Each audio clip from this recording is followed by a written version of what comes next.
Are foreign men really better than Chinese men? If you've ever been to a major city, especially a bar in Shenzhen, you'll notice that the most popular men among women at night can be ranked like this. The most popular are white-skinned foreigners, followed by black-skinned ones.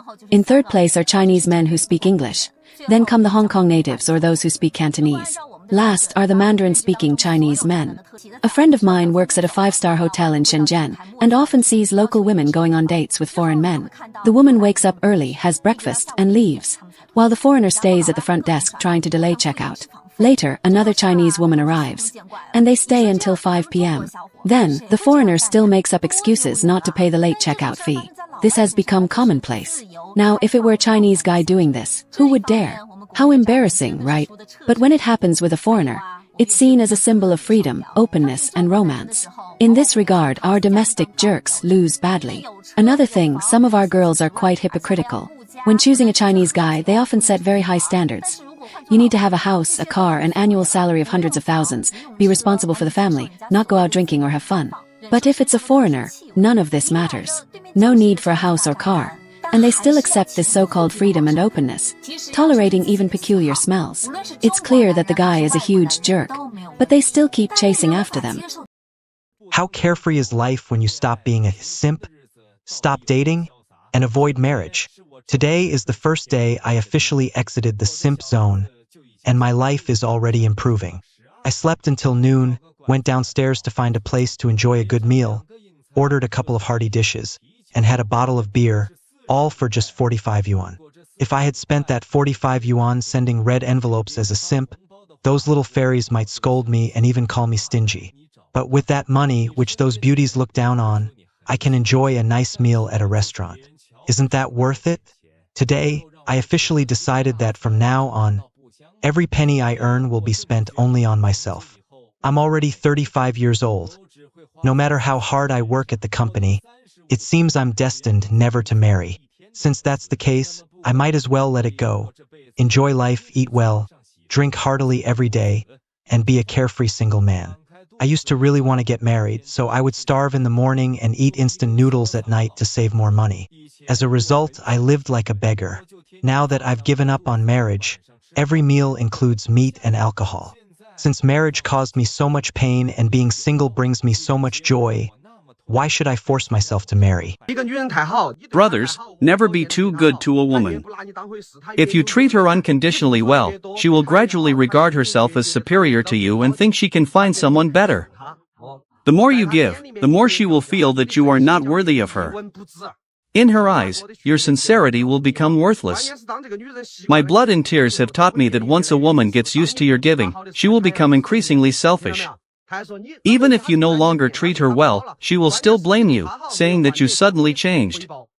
The key is that your kindness has not earned the expected return. She will think that you treating her well is a given, and might even hold a grudge against you. Her heart will never be satisfied because you have always been a doormat. Eventually, she might tell her friends that you are a hypocrite. She will say that you started out treating her well but suddenly became a different person. In reality, brothers, your sincerity did not receive the corresponding reward, and she only feels that you have changed. Remember, don't be too good to a woman.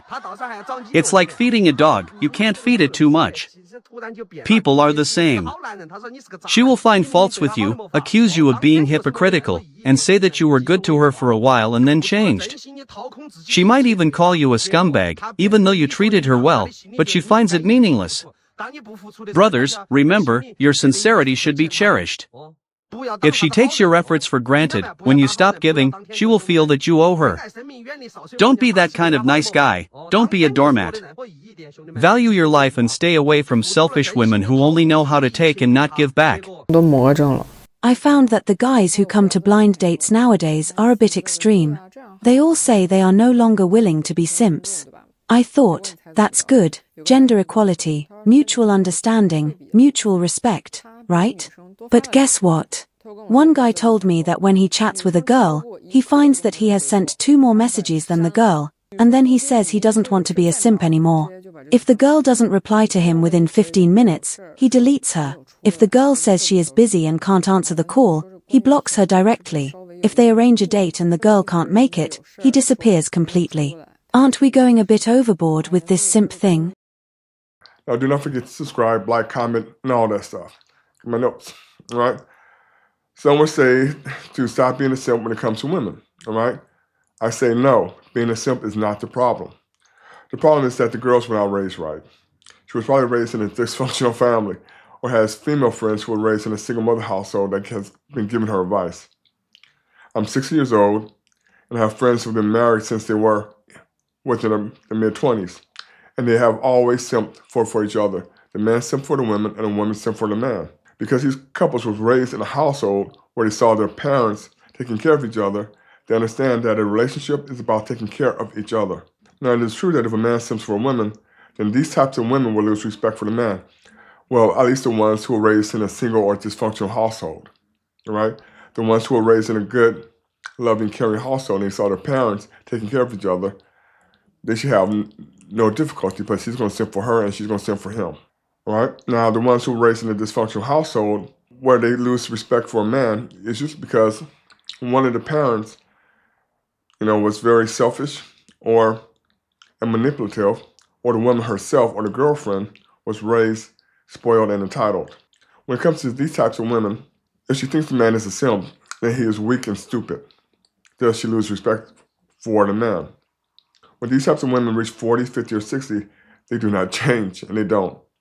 Yes, they say they want a good man, but they still treat a good man like shit and treat the Pookies and Ray Rays with respect, caring, decency, and consideration.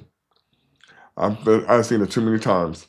A good man comes into their life, and they blame everything on him and treat him as if he was a Pookie and a Ray Ray. Then after he leaves, another Pookie and Ray Ray comes back into her life, and she treats the Pookie and Ray Ray as if he was a good man. She treats him with consideration, respect, caring, and kindness. She cooks, she cleans for him, and even washes his clothes. She does all of it. Then these women keep saying they can't find a good man, right? Especially the older women. The truth is that the older a man gets, what we are left with are no good women in the United States. Right, that is true. Because the ones who are left are the ones who are, most of the good women are pretty much taken. The ones that are left are, you might say, feminists, raised in a dysfunctional household. They still dysfunctional themselves. They realize that Pookie and Ray Ray's not going to give them what they want, and it's just a mess. Like my friend Paul, he was 38 years old, and he was looking for a new job, and he was dating this one woman who has like 3 kids. She was like 34. So he didn't have a job, but he was trying to help her out financially the best he could. So when Paul got a job with Pfizer Pharmaceuticals, he started making more money. So then the women started asking him for a whole lot more money, and Paul said, no, even though I'm making more money doesn't mean that I'm going to give you more money. And she told him, well, if you don't give me more money, we can discontinue with this relationship or end the relationship. And Paul said, fine, I'm going to end this relationship. So the stupid woman Paul not only ended the relationship, but she also ended the money that Paul was helping her out whenever he could.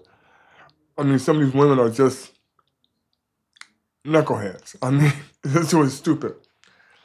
Okay, so what we are left with is women after the age of 35 are not good women. So if the woman is still single after the age of 35, then there is a very good reason. This is why if you can become a passport brother, you need to do it. Overseas, if the woman is not a freelancer or a scammer, then you will discover that the women overseas will treat you right, no matter what the age of the woman. Thus, we men have a way out. We can go overseas and get a young, beautiful young woman that will treat us better than what any woman here will treat us in the United States. And this is true from my own personal experience, okay? I've been gone for almost 2 months and got this 20-year-old Asian girl from Thailand who just contacted me through WhatsApp. Okay, now she graduates college in 2 years. So I got 2 years to get my money right. And if I can't do it, and if she's interested in me, then I will probably marry this girl. I mean, her mother is Chinese and her father is Thai, so she's gorgeous. I could, or else we could immigrate to Germany for a few years and wait until her visa for the United States comes through, or we could just stay in Germany and just, settle there and have a couple of kids and raise our kids in Germany. But before I left Thailand, she was showing me that in different ways that she's a good woman. I mean, she would help me carry my bags, you know, pick me up, take me around, that sort of thing. And then she just contacted me after being gone for about 2 months. But I cannot live in Asia because the pollution is just way too much for me. Okay? Now, do not forget to subscribe, like, comment, and all that stuff. All right? In recent years, more and more older single women have become quite noticeable. However, there is a significant difference between leftover women and leftover men.